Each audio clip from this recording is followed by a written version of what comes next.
welcome everyone to this professional development session on data understanding. And I just want to thank you for coming out. We've got two other sessions for data. One is getting to know data mnemonics, which is tomorrow. And then we have on the 19th strategies for effective academic advice and using data. So if you're also interested in those sessions, as always, we're recording these sessions, so you are being recorded, so please keep your voices down. Wait for questions to be asked.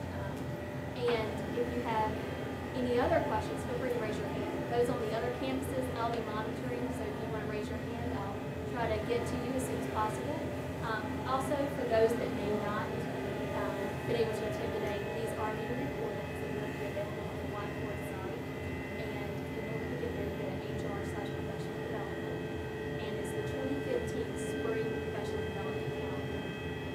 This session will be out end of this week, beginning of next week. Any questions before we get started? All right, I'm going to hand it over to the two Jamies as they allow you to know more about data. Thank you. Thank you, Nisha. For those who don't know us, I'm Jamie Stetler. I'm Dean of Admissions. I'm Jamie Childress. I greeted everyone unless I already knew you, and so if I didn't greet you, it's because I don't want to go now. So I'm Dean of Enrollment and Registrar.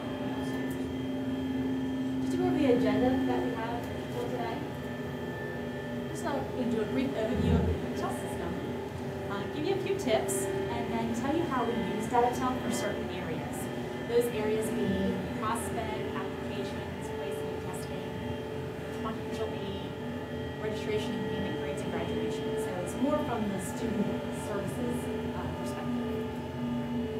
Just a brief overview. You know, when you're scrolling through DataTel, if you're using it, you may see things at the end of faculty, staff, students. You see all of these little codes. And that means everybody on campus uses DataTel. It's a system that we use for everything. Human resources, business office, purchasing, students, so all curriculum, all student services, staff use it. Doing education uses it, ECD, financial aid, and even IT. So we all use the same system. Just a few tips that will make your life a little bit easier when you're going through the system and pressing buttons. So we have a person search and a form search. So person search is exactly what it sounds like. You're searching for a student in the system. So you would just input the name when you see that icon. So to switch it to the form search, you would actually have to press that circle icon to get the other icon up. So the form search would be the mnemonics that we would be searching for, TSUM, STAC, CRI. And I encourage you to come to our mnemonic session we're having tomorrow. If that kind of seems, I'll read it down to you. As far as keeping context open and auto context close, when you bring up a student file, all the information will be up in a box. So the student name, address, telephone number, all their contact information. So when you're keeping the context open, when you're scrolling through different screens, that box will remain the same. It will never change. When you auto context close, when you auto context close, that box will close for every single screen you go into. The difference between save and save all: save saves one screen, save all saves all screens. So you may go into one mnemonic and have several chains after that. So if you're saving all, that saves and closes out of everything. You really want to be careful when you're saving. Put your name on that record until the next person after you saves. So you really only want to save when it's necessary. Same thing with cancel versus cancel all. Cancel cancels one screen. Cancel all cancels all the screens that you're in. And one feature that I really like, because I like to have things at my fingertips very readily, I use favorites. And so favorites are people. So everybody I advise, I put into folders. So that way when someone comes in, I don't even have to search. I can go into favorites, click their name, and all of their information comes up. And same thing with forms. All of my frequently used forms. I can't remember off the top. What is that mnemonic again? I have all my mnemonics saved as my forms that I use most frequently. And how to set those up, when you go into a student record, you'll see the star. You press that star and it'll ask you, where do you want to save it to your favorites? Same thing with forms. If you're in a mnemonic, say you use ASUM or SPRO or you use something more frequently, you'll still see a star on that form. And so you'll press that star to save it to your favorite forms. So that's a great feature. To go over some of the things in student services that we use DataTel for, we have a whole prospect system. And a prospect is an individual that inquires to our college but has not applied yet. So a student could be interested in university transfer. They could be interested in our medical assisting or our nursing programs. And what we do is we actually put that information into DataTel. And they could do the online request for information, or we actually have paper as well for those students that are on campus and we have it filled out. But once we put that information into DataTel, letters are attaching themselves behind the screens with certain codes. And so we send out a general information letter saying, thank you for inquiring about this program. This is what you need to do to start the admissions process. And then 20 days after that, automatically, we'll process letters from department chairs. We already have department chair letters stored in the system. So those letters are sent automatically when they're printed. And also, we'll send out with those letters other information. So a student that puts in a paper inquiry or an electronic inquiry, they may say, I want more information on financial aid, or I want more information on how to transfer to so-and-so college. We'll submit that information in with email as well. And in DataTel, the way you can tell a prospect from someone who's applied is that PA status. So you'll see that on more the ASUM screen than any other screens. But anytime you see a PA status, meaning they inquired about this program for this term on that date. And we also have the ability to pull those prospects. So for recruiting purposes, say we want to send a letter out to everybody that applied to our Associate Arts program and let them know we have this great C-STEP program. We can actually pull a list and send a specific letter out to those students. For applications, we process both hard copy paper and electronic applications through the College Foundation of North Carolina. And all the applications are entered into DataTel by Jamie's staff in the registrar's office. And applicant codes are input into the system, and those applicant codes prompt the system to send out correspondence, whether it be a welcome letter sharing what the student has left to do as far as admissions requirements are concerned. And also, we have students that are out of state or special credit, so that correspondence is sent to those students when applicable. This is just an example of our applications. So this is our paper applications we use. This is for admissions in general to all of our curriculum, special credit programs.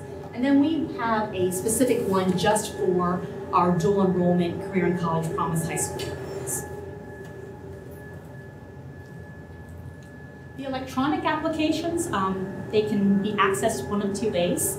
They can go right to our admissions website, and down here they can do it online, or they can do printed. We have a lot of students that may have trouble accessing the online one, so that's where we point them to print out an actual paper application if they want to. But also they can go, this online link will take them right to the CFNC, or they can go directly to the College Foundation of North Carolina website and go under Apply to College to fill out our application electronically as well. For placement testing, we use it very heavily for, within DataTel. Specifically, students that need to test are anyone that's taking English, math, or any other courses that require some type of prerequisite, like nursing classes or EDU classes, things of that nature. And when a student tests, we actually enter those scores into DataTem. Also, if a student gives us transfer credit for English and math, we'll have those testing exemptions inputted onto our TSUM screen. Also, if we have students that place into mastering classes through our basic skills program, we put that information as far as if they passed in TSUM, collect credit, AP credit, a lot of information goes onto our TSUM screen. When we input this information onto TSUM, then behind the scenes there are non-course credit that goes onto another screen that's the stack screen. So it tells us what credit the student has based upon their placement testing or AP or club scores. And I'll hand it over to Jamie. Okay. Another way that we always use DataTel is with financial aid. Now, financial aid has almost, now I won't even say almost gone paperless. They have automated many of their processes in the last couple of years. And their ability to do that has come through the use of DataTel. So every year, financial aid has to go through a setup process within DataTel to make sure that they're awarding the correct students. And it's called setup. That's where our director of financial aid is right now. It takes about a week because there are so many rules that apply to make sure that the students are awarded the appropriate money. And every year they have to go in and actually change the dates so that it's applicable to the current academic year. Now, once the process starts, we actually, students have to apply to the college. They don't just apply for financial aid. So we start with the student filling out a FAFSA on the free application for financial student aid, or federal student aid, excuse me. But we don't pull in that information until we have an application on file. The student may think, oh, I've been awarded. They've already told me I'm going to get $4,000 toward my school this year. However, until they apply to us, we don't see it. So we've got to have a two-part going on for us to pull that information in. So when we pull that information in, it's called running. You'll hear the financial aid folks say, well, I'm going to run the ICER today. And typically they're doing that during our busy times 2 or 3 times a week. However, during this time of year, once a week, okay? That ICER, and that's one of their acronyms, I had to figure out what it meant, actually generates an individual student aid report. And that's how they can determine how much money is going to be awarded to the student. And we don't just have federal money, we also have state community college grant money also. So, selection for verification might create additional forms that the student has to do, so the process might actually be stretched out a little bit. Automatically, the federal government selects over 30% of students to be verified. Okay, meaning we want to see your tax documents, we want to see your, this came from one of my children ran, we actually had to produce our pay advices, theirs and mine, okay? So they can select many things. Young men have to prove that they have registered with a selective service, okay? So there are lots of things for financial aid. Now, automatically, randomly, they choose 1/3 of our students. But then we get those who have interesting things going on with their usage of their financial aid who have raised up red flags, and therefore they might have additional documentation also to provide. Okay? Now, at the end of every semester, financial aid is going to use it again to verify that the student is doing what they're supposed to do to continue earning that aid. That's called, you heard them talk about SAP. SAP stands for Satisfactory Academic Progress. A student must successfully complete 2/3 of the courses which they attempt any given semester in order to meet satisfactory academic progress. And in financial aid, a W is treated just like an F. An incomplete is treated just like an F. Okay? The student did not successfully complete that class that financial aid has paid for. So, we think, when a student calls and says, but I withdrew from that class so that it wouldn't hurt me. I was like, well, you're right, it doesn't hurt your GPA. Academically, it does not damage your GPA, but it can damage your financial aid. Yes, ma'am. So if a student only enrolls for 2 classes and they have 6 credit hours and they withdraw from one and they complete the other, they've only completed 50% of it. That is therefore, correct. they get the red flag. That is correct. Okay. Now, fortunately, financial aid does have the ability, typically students are put on probation the first time they do not meet it, not academic probation, financial aid probation. Then a second term sends them into financial aid suspension, that they do have the ability to appeal. That goes before a committee. It has to be, justifiable reasons that we can explain to the federal government. So we do award a lot of students who might not have done what they needed to do for 2 semesters, okay, but through that appeal process. It's different for each student. They have to write a summary of why they didn't do well. And the rules and regulations for the federal monies, for the Pell money, which so many of our students receive, change, it feels like every 3 months. I know it's not, it's really every year, but it feels like it's every 3 months. It used to be that students had unlimited funding as long as their financial qualifications were reduced enough that they could earn that financial aid.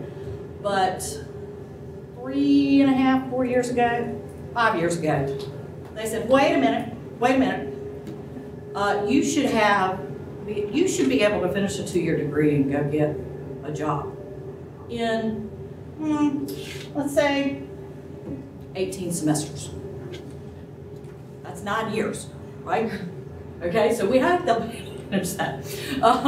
Then they came back and said, no, now we're going to say 12 semesters. Okay, so 6 years toward receiving a bachelor's degree. Once a student earns a bachelor's degree, Pell no longer is available for it. So we have to also, they came back 4 years ago and said, when they said the 12 semester rule, they said, oh, and we have to look at every course you've ever taken, and you can only go an extra 50% for what your program should take. So these students who keep changing programs, we're looking at all those classes that don't apply to their current program of study. Okay, so sometimes that's why they may not be awarded. It's now the 150% rule. As of this year, oops, go back one for me. As of this year, for some reporting guidelines, financial aid is going to start using our degree audit process. We're a lot better set up than most community colleges. About half of the community colleges in the state are using degree audit that is used to graduate students. Now, ours isn't perfect because we really need to clean up some of the developmentals or make sure they're applicable on there, but we're very close. We're a lot farther along than so many community colleges. But because they are now using degree audit, there are some things that we're going to have to address for faculty members who have been using it and how we actually use that process. So that's just a caveat of things to come, okay? Okay, now I mentioned to you the rules. Like I said, they're in setup right now, setting up for the 15-16 academic year. For one community college grant that I went in and looked at, there were over 25 rules. I stopped counting. Okay, I stopped counting. So each of those rules might have multiple lines, and it's date driven, hence the term data tell, right? That's why we have it that name. So each of those have to go in and be tweaked every year. Okay? Go back one more, please. Back. Okay. Sorry. Now, for scheduling and registration, a lot of you may not realize this, we have to have dates in the system 12 to 18 months prior to the semester in question. Okay? So while we're all worried about spring 2015 and how we're going to make up that time, I'm also worried about spring 2017. Okay? I pretty much put spring 16 to bed several months ago. Okay? But we have to put the information in the system so far in advance so that we can send out the correct information to prospects and also our applicants, okay? So that we can build our courses. We're currently wanting to be able to allow students to plan out a year in advance of what classes they will need. That means they have to be entered. The time to enter those in the system will typically take several months. So now we're at it a year and 4 months. And then if we're looking, for DMAs, it'll have to be done for continuous enrollment. All of our dates we're having to enter more and more information. And it's having to be, because of the time, we're having to do it soon. So when we change one little thing, there's a huge ripple effect. Now, our scheduling and registration, those dates that I put in on our catalog and our calendar, business office uses them, financial aid uses them, all our section creation uses them. Con Ed has their own terms that also have those dates, but they pretty much mirror, and we're required to do that by the system office. We have a date range that we can use. Okay? Now, this is my working calendar back there, but I see things visually, so I have to have it in block style. You can find that on the intranet if you need it. If you're like me and need a visual, and you don't want just the line item academic calendar. Okay? Now, with registration, we have priorities. New students don't get first priority in the fall. Our returning students come and get first priority because we want them to be completers. Okay, so they have an extra window. We have to identify those students and then assign registration priorities. That's a 3-step deal. Then we assign priorities based on when a student applied for the fall. So we've got 3 priorities with that also. Years ago, we tried to do it by programs, and that didn't really work so well. That was before me. I can remember those days though. Okay. Web Advisor is our user interface to get to DataTel. You can access that from home. You can only access DataTel, the system, if you're on our local area network. Okay? You can't get to it, well, if you have remote access, you can, but by and large, you can't get to DataTel unless you're on our local area network. But you can get to Web Advisor. So faculty can see their advisees. They can actually see their classes, the schedule, how many students may have already signed up. They can register students as long as the student is assigned to them. Students can register themselves. They can see upcoming classes that might be offered. You can go see your pay advices, right? Or our students can see their 1098s through Web Advisor. And if you're a vendor, you have a separate, on that main screen, got all those pictures. Your picture is grayed out on one of those. You're not in that component of DataTel. If you've got color, then you're in that component. So like everyone here should see the employee lit up. Most of us will see a student that's colored or a faculty member. Okay, not a lot of us will see a vendor.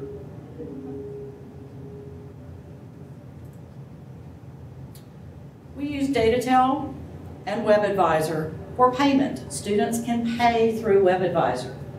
It's linked to our accounts where they can actually go in. Now they have to turn that off to close out monthly. In North Carolina, we have to close out every month. Okay, so at the end of a month, then a student may not be able to pay on their account. Okay, it typically goes down for 24 hours. Okay, and comes back. When we close registration, we have to shut it off at that point also. And when I was doing this, I'm sorry, I was going to show you what it looked like, but it was actually the end of the month, and so it was closed. I couldn't get it off of that. Okay? But students, when they are on the fax deferred payment plan, they can pay incrementally. You know, if they want to pay before that's drafted out. If suddenly, you know, they won $500 off the lottery and they're able to pay their tuition, they can go in and pay it early. Okay. Grading. We use DataTel and WebAdvisor for grading. All our faculty input their grades now through WebAdvisor. If we get them from the, when we get them, not yet, when we get them from the prison, we enter for them through DataTel, okay?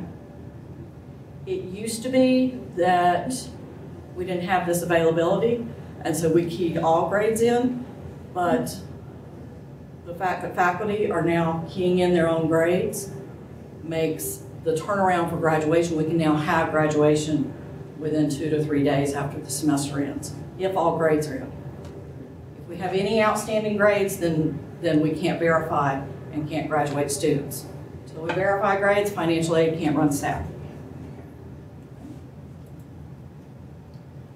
Uses for graduation. So, I mentioned degree audit. Effectively, that's a component within DataTel that we use. It evaluates a student's record based on their catalog, the program of study for that catalog, and what courses they've taken. Okay? It tells you any deficiencies and whether or not they have completed. It provides their GPA. Gives you lots of information. Up here you've got your student name and ID number, and then you would have their program of study, the catalog, which is becoming more and more important because financial aid is using it too. Then their estimated completion date is pretty much automatic. We have to hand key that, so if they start in the spring, we're going to say 2 years.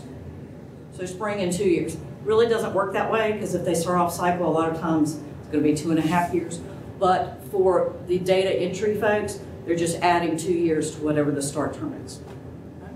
1 year for a diploma, okay, and a certificate pretty much because we know most of those are offered out of sequence. Okay, you're going to get any test scores that the student may have taken on your evaluation. You're also going to be able to see both their program GPA and their cumulative GPA, and whether or not they need any additional hours. Then it's broken down by requirements. That's it. And we finished ahead of schedule. You did. 30 minutes ahead. 30 minutes ahead. Well, we knew there would be questions. Yeah. So, this was meant to be an overview of how it all ties together. And so, when we change one date, it kind of ripples everywhere. So if we move a semester start date after everything has been billed, okay? That's going to change the census date, which then changes our funding reporting. It changes the rules in the business office for when they have to return money or make sure money's collected by. It changes financial aid, whether or not a student can be awarded, because if they were registered by the census date or not. So there's this major ripple down effect. Okay? I'm sure it affects other areas. I just know from the students and their, everything that they touch, whether it's billing or financial aid or registration or course attendance and completion. The date, it doesn't show up on your web attendance unless we rebuild. If we rebuild the course, and I'm sharing this with you, Kelly, okay? If we then rebuild the course, it will not catch any conflicts in the student's schedule, and it will not report the student's attendance correctly on the state and federal reporting. So there could be discrepancies where we're having to manually correct.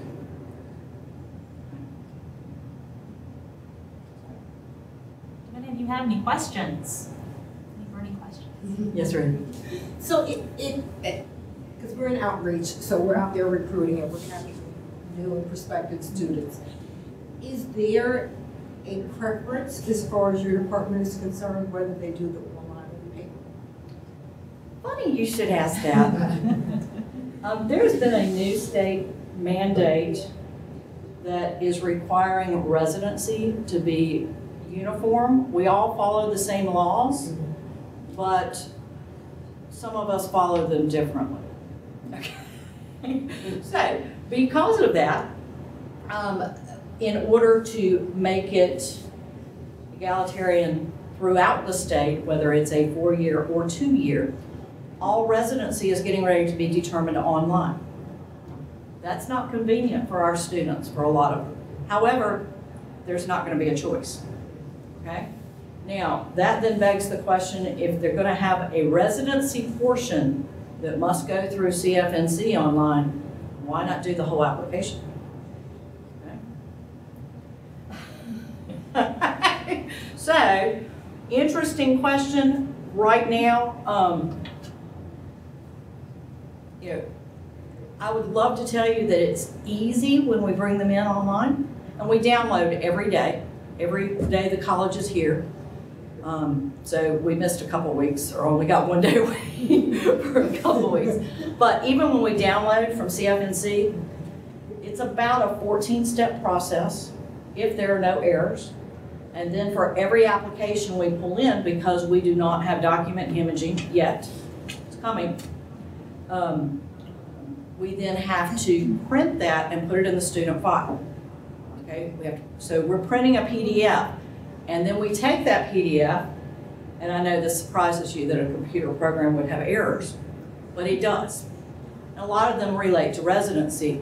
A student may not have a driver's license, may not have ever paid taxes, and therefore they will be coded out because they left some questions blank.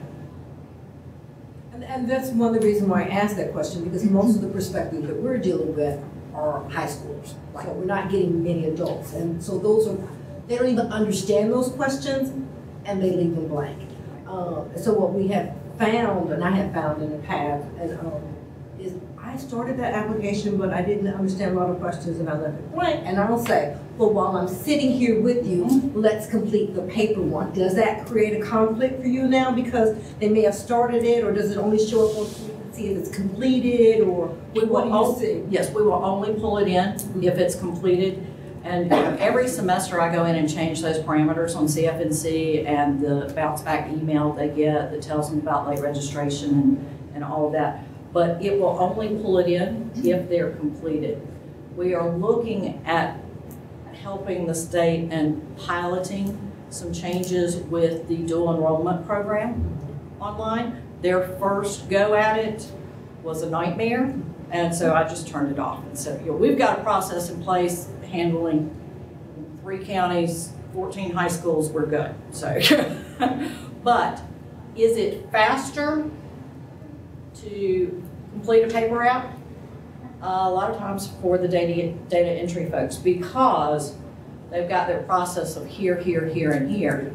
Whereas when we're downloading, they're gonna have to double check what the system pulled in and whether or not it's correct. So it's really more error correction and then entering additional data. We do have it, we download every 15 minutes at late registration. But again, it's only pulling in those completed applications. A lot of colleges will not process an application if it's incomplete. We're looking for warm bodies, wherever they want to come to school, we want to teach them. So, as long as we have the required information, then we can process that application. We will not process it if we do not have a signature. We have to have a date of birth. If they're going to get financial aid, then we need the Social Security number.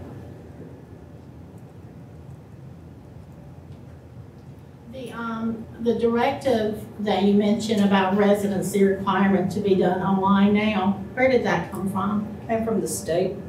Meaning the the State Board of Community Colleges Code used to fall under North Carolina Administrative Code. It is Right. now pulled out, but it is still approved by our state legislature. So, And I think it came because of the complaints of a lot of our veterans who, Yeah. you know, I don't know how many of you remember the Pembroke case, Yeah.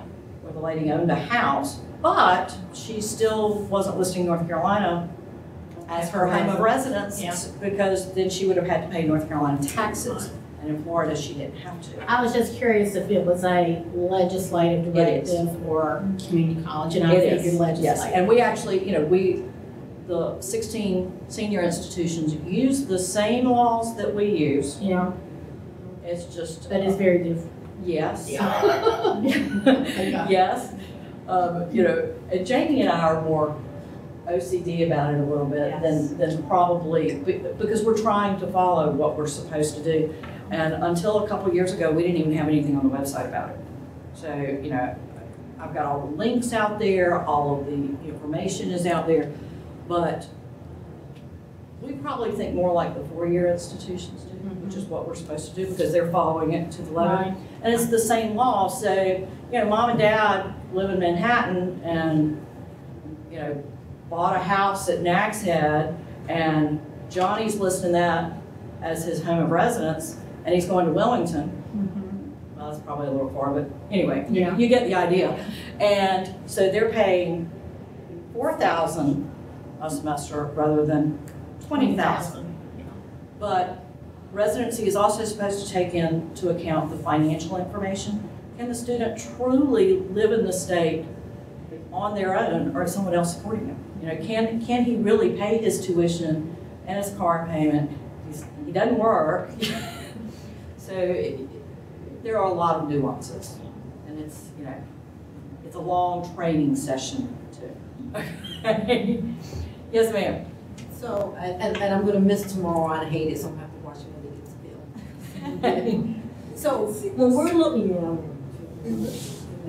I need that mnemonics too. So when we're looking at a student, somebody called in and said, oh, you know, I put an application in and I don't know what I'm missing. My default is to go to ASOM. Because I want to see if it's if there is truly an application on file, because sometimes they think they've done it, and like we said, it may not have got completed in TF&C, so we don't truly have an application. So when we're putting the student's name in, is there last name first, first name last? Okay, there are multiple ways you can pull up a student. You can pull up a student, obviously, by ID number. You can pull up a student by social security number, no hyphens. You can pull up the student by first name, or last name, comma, first name. Excuse me, last name, comma, space, first name. Okay. You can pull up a student by last four of their social security number. But that one's a little trickier because it's customized, so you have to actually, it starts with semicolon, SSN, L4, then space, last four. Right? That one have to be 816.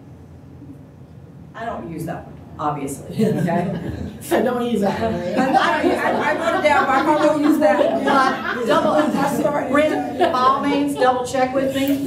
Well, we usually do the name, because Right. for us, we're looking if they actually have an application on file. Right. Because you meet a lot of people and they say, oh, I did an application, but I haven't heard anything, and then you go find out, I can't find you in the system, last name, first name, then we know, now I know that means that they did try to do it online, it was not a completed application, so therefore you didn't. Now, date of birth, rarely will we process an application without a date of birth. The only exception may be if they've provided us a social security number and everything else is filled out, or if they've given us two different dates of birth, because that happens sometimes. They'll tell us one date on their prospect and then the social security's a match, but their application will have a different date. Okay? So they'll end up with a hold before they can register, so that I can get that cleaned up. But Our legacy system, we pulled some of those folks in when they had been processed and if there was no date of birth. If you see a January 1, that could be a made up. January 1, 1920, is that it? January 1, 1920 is a made up date of birth. I've seen some of those, yeah, and I was like, wow. But that was to clean up when we pulled in those students from the legacy system who didn't have dates of birth. So, you know, if a student, sometimes with the CFNC application, if a student doesn't log out, somebody sits down behind them, we'll have social security number crossovers, okay? Because we have the electronic policy to accept them online, I can't let them register until both students verify their social security number, okay? Because then it becomes a financial aid and federal issue and tax issue for the 1098s, okay? Sometimes our undocumented students will put in their federal tax ID number as a social security number. Can't use that. That will generate a hold. You know the difference though. Yes. Yes. So, but you can search by any of those. Date of birth though, when you pull up a date of birth, a lot of times it will limit your search. This one you can write down. I do use this one on occasion, okay? So semicolon, DOB, space, 010178, okay? I just made myself younger. So it's just straight numbers, no backslashes? No slashes. No backslashes, no hyphens, and 2-digit year. I believe it will work with a hyphen, but I'm all about saving time on 10 key entry. If I don't have to enter it, I don't. I do with the slashes. And you can also use a period, a decimal point in place of a slash. Okay, that's another thing. Now there's another shortcut when you're searching. You don't know that if it was Josh or Joshua or Jeremy or John. So you do J ... Brown. Okay, and it'll pull up every Brown whose first name starts with J. But if you put, it's John or Josh 1, you put J-O ... Or you don't know how to spell, I had a Carly the other day that was Karlee, and it was left on a voicemail. And I'm like, I'm trying C's, I'm trying K's, I'm trying, so the more information you have, the fewer you have to sift through. Now, there are a few rules when you're talking to students on the phone. You cannot give out grades over the phone. We try to go through a minimum of 3 checks in addition to the information they gave us.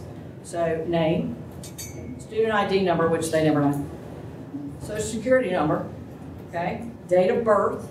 Sometimes I'll ask where they live, okay, or I will ask their mother's name, because a lot of times we've entered that for emergency contact.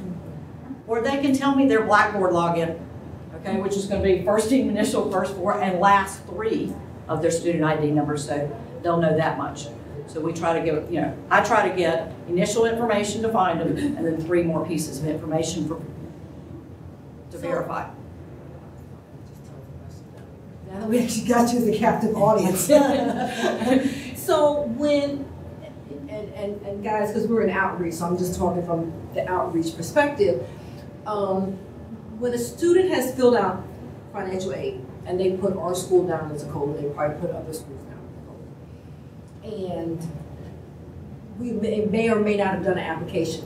Does that hit Datatel at any point in time? It does not. It's not floating out there until they get an application on file, until it has something to match up. Because financial aid is actually pulling and comparing what's sitting out there to all new applicants.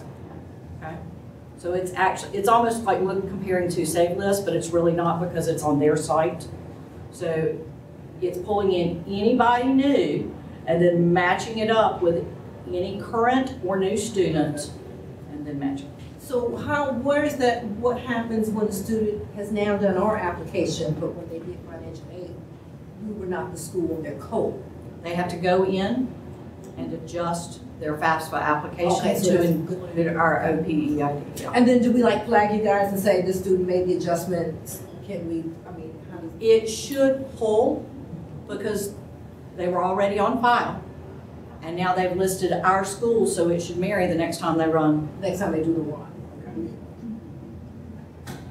Now, if you need it ASAP so the student doesn't get purged at noon, you might want to call financial aid.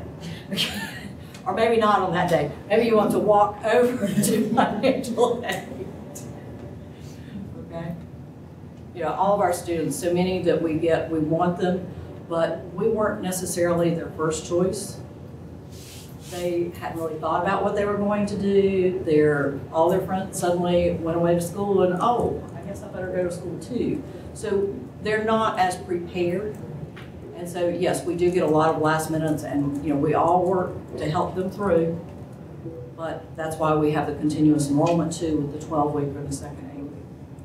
So for us in outreach, what would be your recommended screen for us to look at to save the calls to everybody else about finding out if they got everything done? ASUM.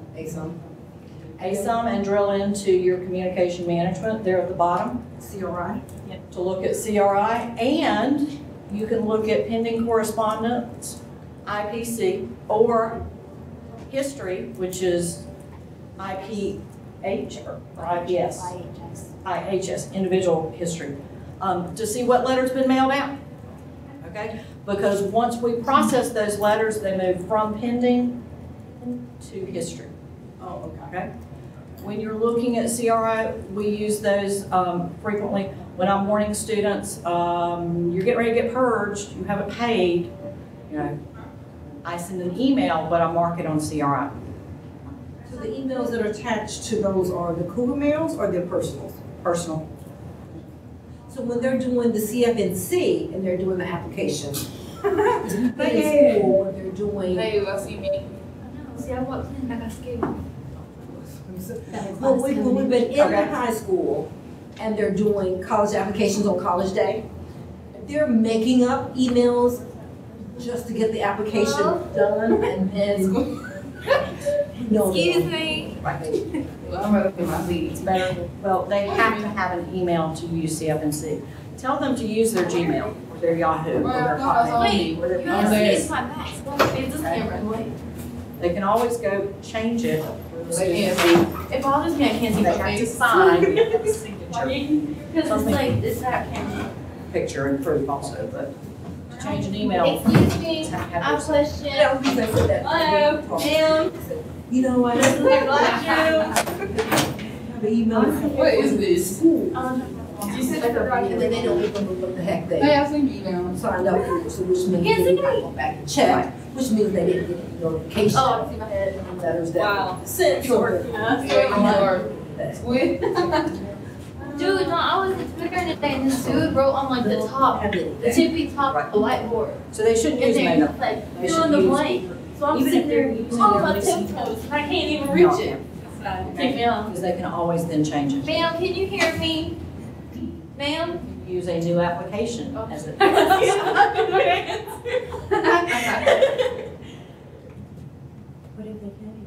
Right. And she just ignored me? I knew there would be questions. Hey, I'm glad you have questions all the time. Is there like a button I can push? Trying I to think you have to exit out of that. alleviate I'll push your button. direct phone calls. No, to the keep going. individual And then department. Miss Schofield will come in and be like, what? Especially if it's something simple as, I can look at the Can I screen and push say. that red button? Is this a touch screen? We'll find out when you press it. That button looks like it should. Look at that girl in the back. I don't know what you look at. You know, Probably looking at you. to alleviate some of that. Versus a little bit more difficult when you're dealing with residency. No, you have to come in because Is you. it 3 different rooms? Actually, they No, get that's her. residency application. Yeah, And then. that's us. They want to, or I take them, Dude, scan I them. should have sit here. But the problem is. Damn, so I it's can in one. Then Don't it's sit in. near me. If it dies, I'm gonna A lot of schools will not process. Oh, look, what's the problem? This, I walked in and this was going on. He called me? Yeah, then I walked out. I don't know what's going on, she can't hear us. Oh, she No, I've already tried to talk to her. They can't hear you all. There's a What? Well, We can hear you. that are. Oh, It will not stop it. It will not. Oh my God, that's crazy. that's weird. We have maybe. So where is this going on at? Where are you guys at? We're finishing up a training. Can you just give her time, just a couple of minutes to finish? DACA students, and Our use classroom. a specific waiver that allows them to get in-state tuition. The only waiver that is allowed is the employer sponsor. Okay? I have a whole form online for it. They can read the requirements. But with the DREAM Act, President Obama said, you will let them go to school. Well, we in North Carolina already did. Doesn't say we're gonna let you go on taxpayer dollar. It says we will let you go to school. So, and we no longer, since 9/11, we no longer issue student visas. So I can't issue a visa to, I had a student just contact me from Zimbabwe. You can apply, but you're not gonna be able to sign up for any classes and I can't issue you a visa. If you're here in North Carolina, and you're already here and made it into the country, then you can come to school. Either way, you're gonna pay out of state. So that's the section that you were talking about is going to be online. Have one. If they pay tax back. And additional questions, as we're gonna have to wrap it Yes. up. Is it appropriate to school? Or is there someone in your department who? Just you, okay. No, far back. Feel free to come No, back. I didn't realize, I'm gonna miss the next one, that's okay. Definitely catch the notes. Hey, we'll have it recorded for you. But at least you know who to go to for questions. Oh, they have already. Thanks, guys. Thank you so much. All right, thank you. It's good to meet you. And Kelly.